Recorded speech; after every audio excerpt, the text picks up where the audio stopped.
Welcome to Daily Overdose. Hustling is a mentality. It's a code of conduct.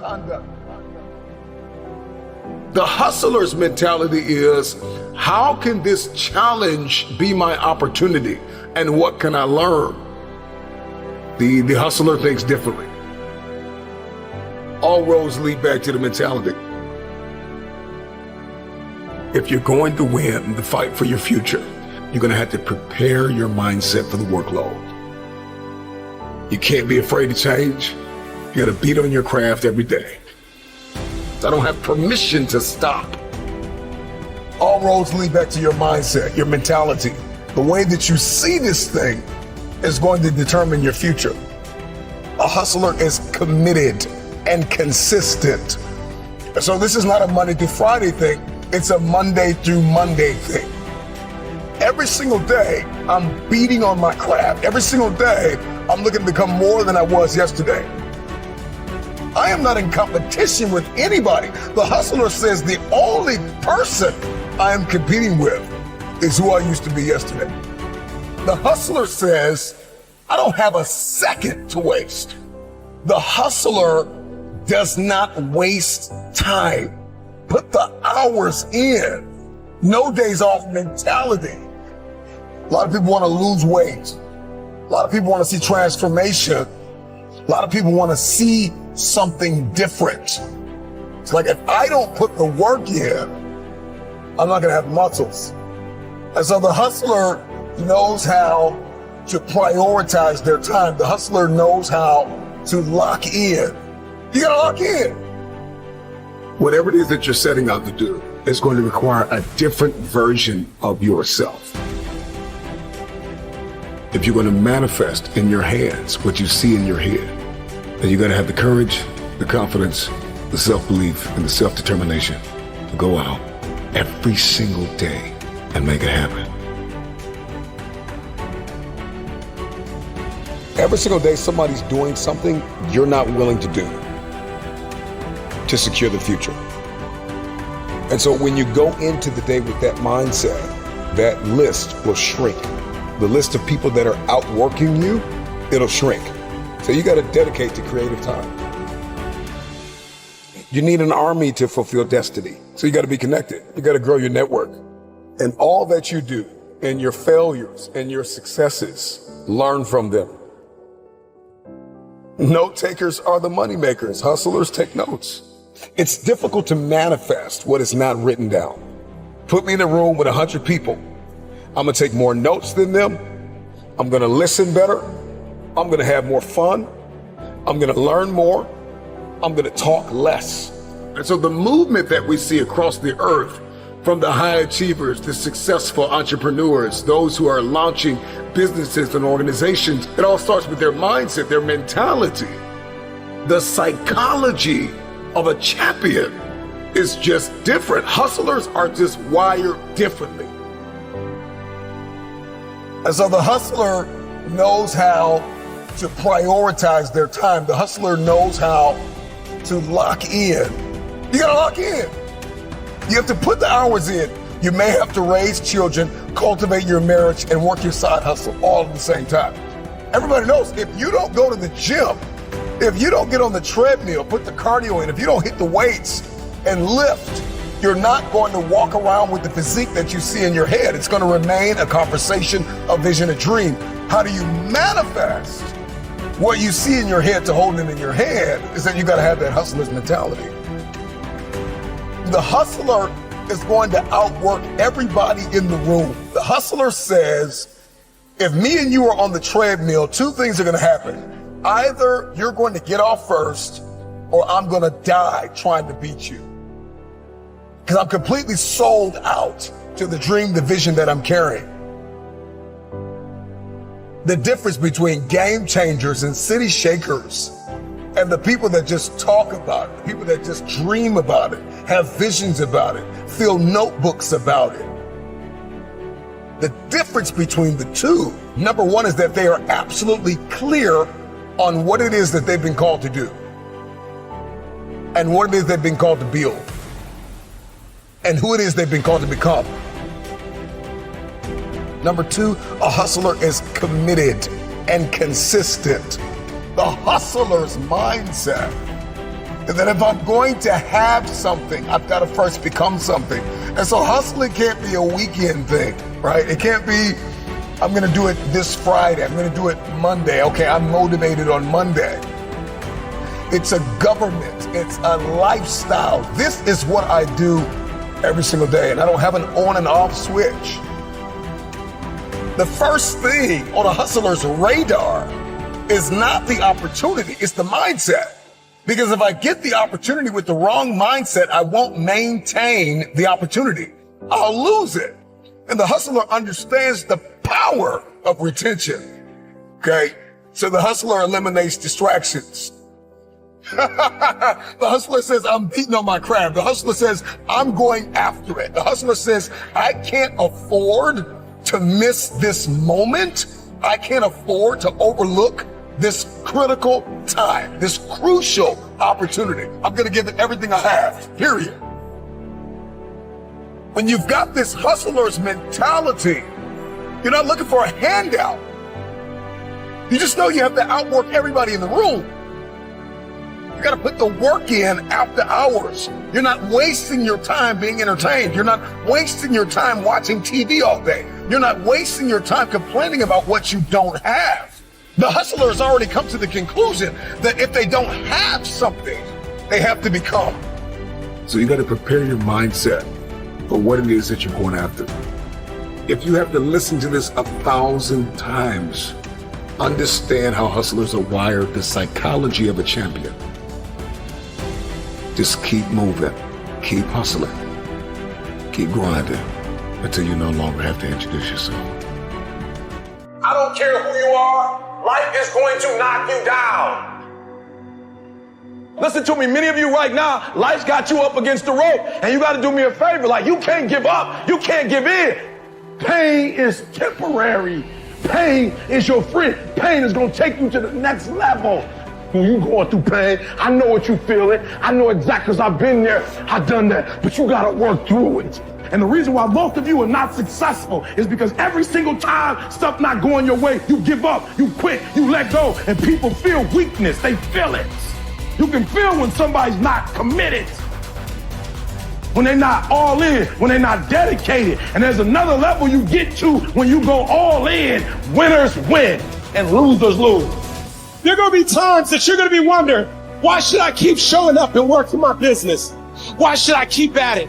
Why should I keep showing up to the conventions? Why should I keep picking up the phones and making the phone calls? Why should I keep fighting for my goals and fighting for my dreams? And what I want to remind you is that you got to show up for your life regardless of the circumstances.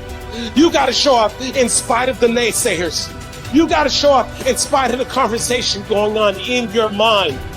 You got to show up for your life, because if you don't, nobody else will. If you want unreasonable results in your life, you've got to be willing to be unreasonable. Part of being unreasonable, you don't judge according to appearances.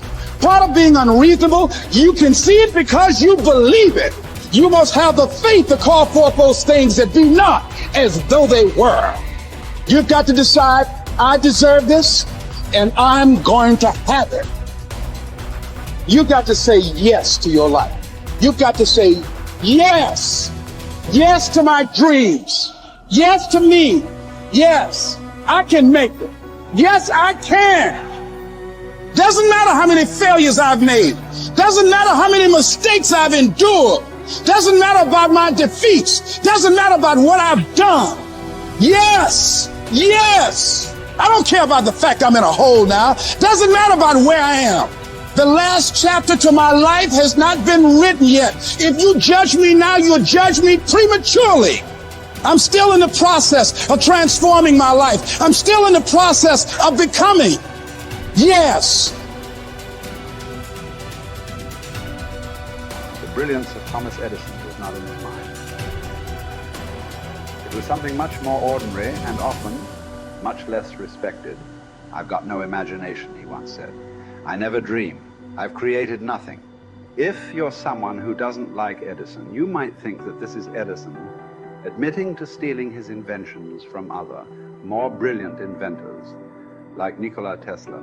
Not quite, but he did readily concede that most of the credit belonged to something other than his brain.